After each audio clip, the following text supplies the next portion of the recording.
I couldn't feel my legs. The folder slipped from my hands and hit the kitchen floor with a sound that seemed too loud for 2 a.m. My daughter had been dead for 6 days. Sarah, my only child, gone at 32 in what the police called a tragic accident at her lakeside cabin, drowned in 3 feet of water while her husband Brett was supposedly asleep upstairs.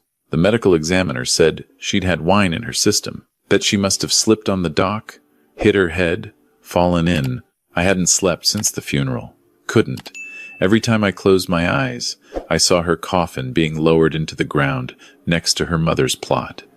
My wife died when Sarah was 10. For 22 years, it had been just the two of us. Now it was just me. I'd come to Sarah's house to pack up her things. Brett said he couldn't face it yet, asked if I'd start without him. He was staying at his brother's place across town. Too many memories, he'd said, his voice breaking on the phone. I see her everywhere in that house, Dad. I'd called him Dad. He'd never done that before. In 5 years of marriage, it had always been Mr. Harrison or Sir.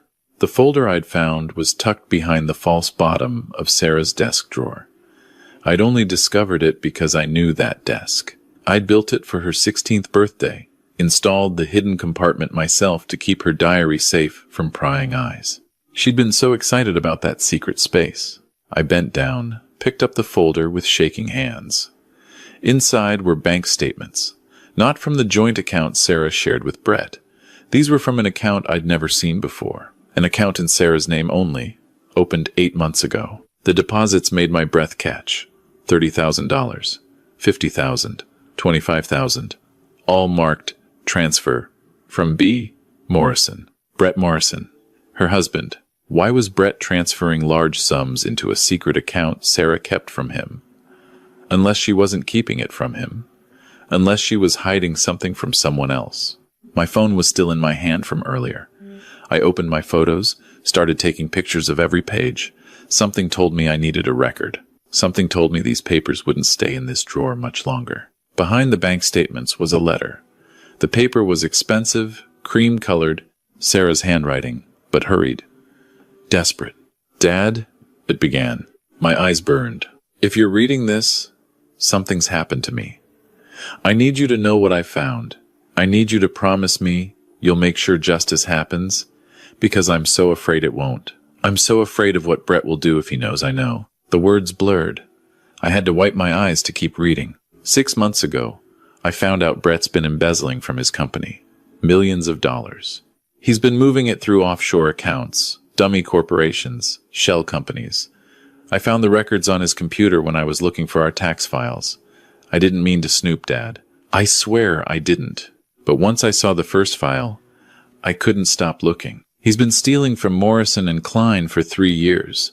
The firm his father built. The firm his father trusted him to run after he died. Brett's been bleeding it dry. I confronted him.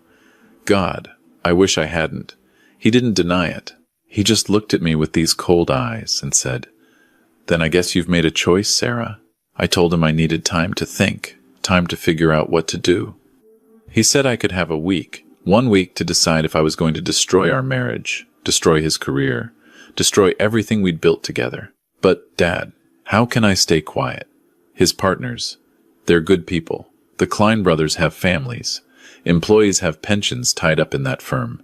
Brett's stealing their futures. So I started gathering evidence, everything I could find. I made copies, stored them in places he'd never think to look. I opened this account and started transferring money from our joint savings, just in case I needed to run, just in case things got dangerous. Last week, I told Brett I was going to the FBI. He just smiled.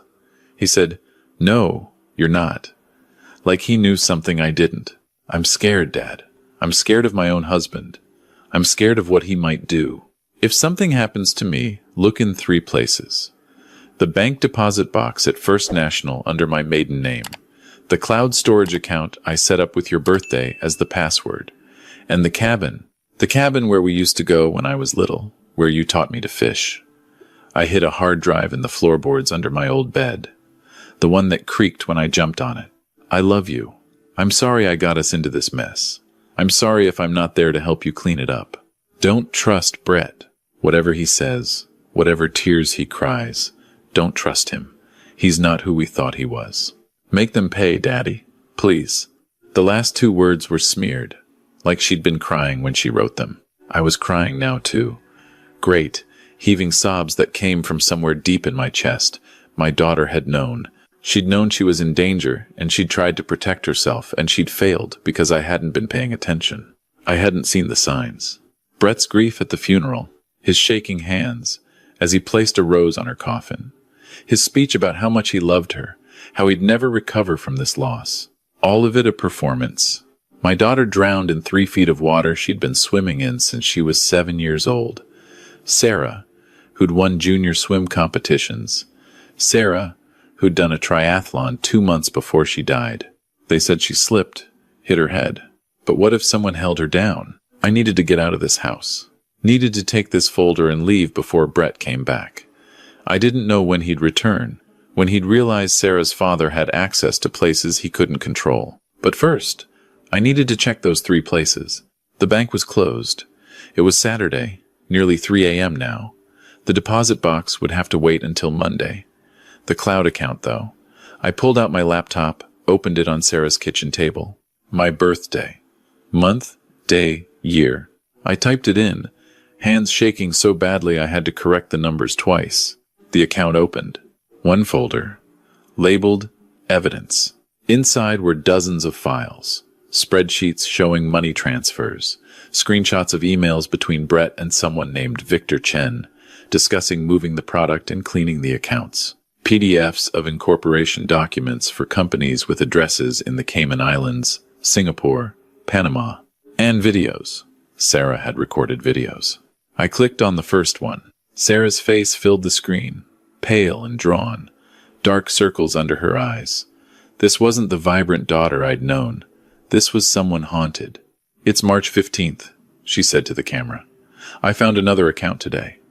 Brett has over $8 million hidden in a bank in Switzerland. $8 million. That's not embezzlement anymore. That's something bigger. I think he's not just stealing from the firm. I think he's involved in something else. Money laundering, maybe. I found emails about product shipments and cargo manifests. But Morrison & Klein is a consulting firm. They don't ship products. They don't have cargo. I'm going to keep digging. I'm going to find out what my husband really does for a living. The video ended. I clicked on the next one. Dated April 2nd. I know what it is now.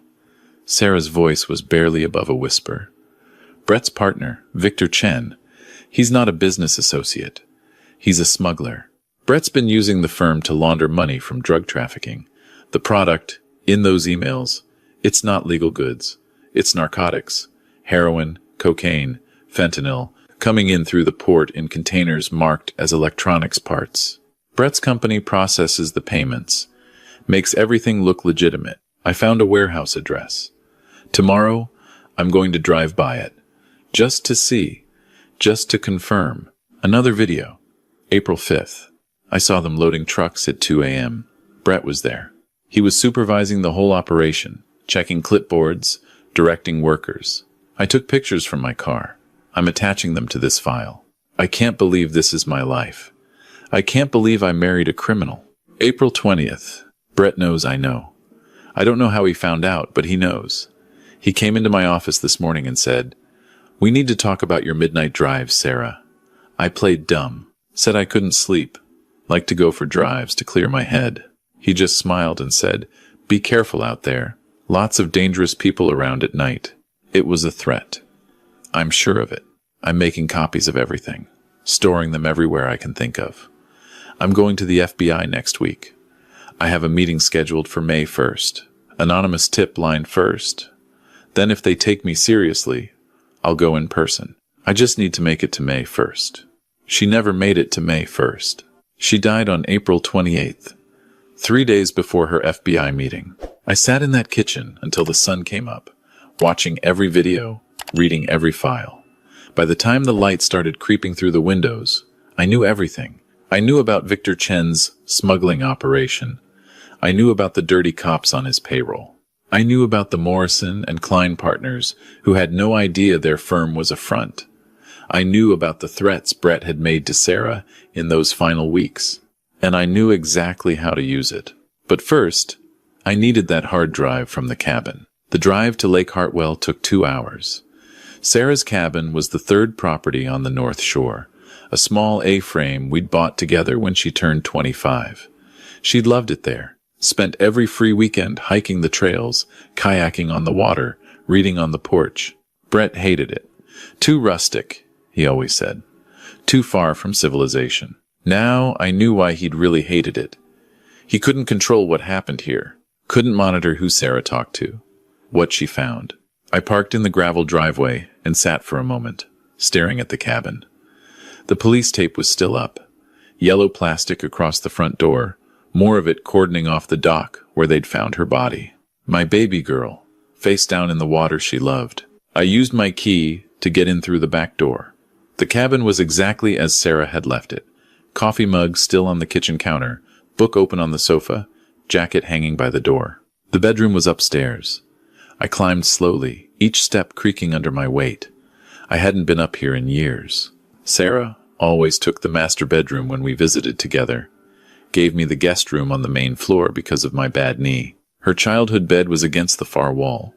White metal frame, mattress with the faded flower pattern she'd picked out when she was 12. I knelt beside it, pressed on the floorboards until I found the one that creaked. It lifted easily. Underneath, wrapped in a plastic bag, was a portable hard drive. I took it, replaced the board, stood up. Looking for something? My heart stopped. Brett was standing in the doorway. He looked terrible. Unshaven, eyes bloodshot, clothes wrinkled. The grieving widower act in full effect. But his hand was steady as he pulled a gun from his jacket pocket. "I had a feeling you'd come here," he said. "Sarah always told you everything, didn't she? All her little secrets." "The police know I'm here," I lied. Brett laughed. It was an ugly sound. "No, they don't. Your truck's been parked outside Sarah's house all night. Your phone's GPS will show you drove straight here this morning. No stops, no calls." He'd been tracking me, probably since the funeral. "You killed her," I said. My voice didn't shake. I was surprised by that. I didn't want to. Brett's face twisted. I loved her. I really did. But she was going to destroy everything. The FBI? Jesus. She was going to the FBI. Did she tell you that? Did she tell you she was going to put me in prison? You're a drug smuggler. I'm a businessman. He stepped into the room. Victor needed a way to clean his money. I provided a service. Nobody got hurt. People are dying from the drugs you help distribute. People make their own choices. He shrugged. Sarah made hers. I gave her chances. So many chances to just let it go. To look the other way. We could have been rich, Dad. I would have cut her in. We could have retired to the Bahamas, lived like royalty. She would never have agreed to that. I know. His voice softened. That's why I loved her. She was good, pure. Too good for someone like me, probably. But I thought I could change. I thought love would be enough. So you drowned her. I made it quick. He said it like he was doing her a favor. Waited until she'd had a few glasses of wine. Met her on the dock. We talked. She told me she was done, that she'd already sent the evidence to the FBI, that they'd be coming for me soon. I asked her for one last kiss goodbye. She was crying. She let me hold her. He paused. Swallowed hard. I pushed her head under. She fought for maybe 30 seconds. Then she went still. I pulled her away from the dock, let her float out a few feet, made it look like she'd fallen, hit her head on the corner post. Called 911, did the whole hysterical husband routine. My hand tightened on the hard drive. She didn't send the evidence to the FBI. Brett's face went white. What? She was going to, but she never got the chance. The meeting was scheduled for May 1st. You killed her on April 28th. Then why did she say, to make you panic? To make you think it was already over so you'd confess. And he had. He'd just confessed everything. Brett realized it the same moment I did. His gun hand came up. Give me the hard drive. No. I will shoot you. Don't think I won't. I know you will. I took a step back. But I've already sent copies to the FBI, to the DEA, to the state police, to the media, Everything Sarah found, everything you just told me, it's already out there. It was a bluff. I hadn't sent anything yet, but I needed him to believe it. You're lying. Am I? I pulled out my phone with my free hand. I was live streaming this whole conversation to a private YouTube channel. The link automatically forwarded to law enforcement if I didn't cancel it within the hour. Another bluff. But Brett's hands were shaking now. You can shoot me, I continued, but it won't matter. They're coming for you either way. The only question is whether you want to add my murder to your charges. We stood there, frozen. Old man and the son-in-law who'd killed his daughter. The gun pointed at my chest, the hard drive clutched in my hand. Sirens in the distance. Brett's face crumpled. I loved her. No, I said. You loved what she represented, the respectability, the goodness, the cover story. You never loved her. You can't love someone and then kill them when they become inconvenient. The sirens were getting closer. She was going to ruin me. She was trying to do the right thing. Brett's laugh was bitter. The right thing, that's what got her killed. 2 police cars pulled into the driveway. Lights flashing. I'd been bluffing about the live stream, but I hadn't been bluffing about making copies. Before I left Sarah's house that morning, I'd sent everything to my lawyer with instructions to forward it to the authorities if I didn't check in by noon. It was 11:47 a.m. Brett looked at the gun in his hand. For a moment, I thought he might use it. On me or on himself. I wasn't sure. Then he dropped it, raised his hands. I want a lawyer. The police took him away in handcuffs. The lead detective, a woman named Torres, stayed behind to take my statement. I gave her the hard drive, showed her the letters Sarah had written, told her about the cloud storage account and the bank deposit box. We'll need you to come to the station, she said. Give a full statement. Of course, Mr. Harrison. She hesitated. Your daughter was very brave. What she did, gathering all this evidence, it's going to bring down a major trafficking operation. Victor Chen, his whole network. Because of her. Because Brett killed her before she could finish it. But you finished it for her. I looked out at the lake. The water was calm, reflecting the afternoon sun. Sarah had loved this view. She was my daughter, I said. Of course I finished it. The trial took 8 months. Brett pleaded not guilty, claimed Sarah's death was an accident, said the business with Victor Chen was something he'd been investigating himself, planning to report. His lawyers were expensive and aggressive, but the evidence was overwhelming. The videos Sarah made, the financial records, the testimony from Morrison, and Klein employees who'd noticed irregularities, the warehouse workers who agreed to testify in exchange for immunity, and the recording. I'd lied to Brett about the live stream, but I hadn't lied about recording our conversation. I'd turned on my phone's voice recorder the moment I heard him in the doorway. Every word, his confession, his description of how he'd killed Sarah, all of it documented. The jury deliberated for 4 hours. Guilty on all counts. First-degree murder, money laundering, conspiracy to distribute narcotics, obstruction of justice. The judge sentenced him to life without parole. Victor Chen got 25 years as part of his plea deal. The dirty cops lost their badges and their freedom. Morrison and Klein shuttered its doors, the partners settling lawsuits for years. I was there for all of it. Every hearing, every testimony, every verdict. Sarah couldn't be there to see justice done, so I was there for both of us. The hardest part came after. When the trials ended and the news cameras went away, and I went back to my empty house where pictures of Sarah covered every wall. Sarah as a baby. Sarah on her first day of school. Sarah graduating college. Sarah on her wedding day, smiling in her white dress, holding Brett's arm. I took down that last photo, stored it in the attic with all the other things I couldn't bear to look at anymore. Some nights, I dream about that moment in the cabin. Brett, in the doorway, gun in his hand, asking if I was looking for something. In the dreams, I don't have the hard drive. I don't have proof. He shoots me and walks away, and Sarah's death remains an accident, and justice never happens. I wake up, gasping, reaching for my phone to check the news, to confirm that yes, Brett Morrison is in prison. Yes, they convicted him. Yes, Sarah's death meant something. Other nights, I dream about Sarah. She's 7 years old again, learning to fish off the dock at the cabin. She's squealing with delight as she reels in her first catch, a tiny bluegill that we throw back because it's too small to keep. "We'll catch a bigger one next time, Dad," she says. Next time? There was no next time. There would never be a next time. But I'd done what she asked. I'd made them pay. I'd found her evidence, and I'd made sure the world knew what Brett Morrison really was. Not the charming businessman. Not the devoted husband. A murderer and a criminal who'd killed his wife to protect his secrets. I visit Sarah's grave every Sunday.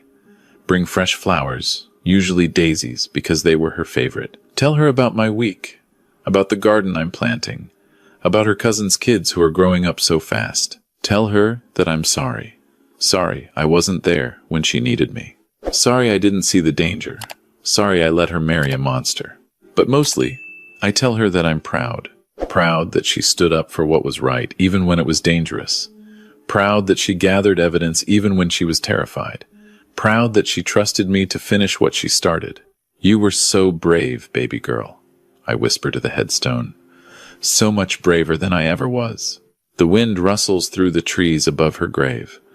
Sometimes I like to think it's her, telling me it's okay, telling me she knows I tried my best. I'm 73 now.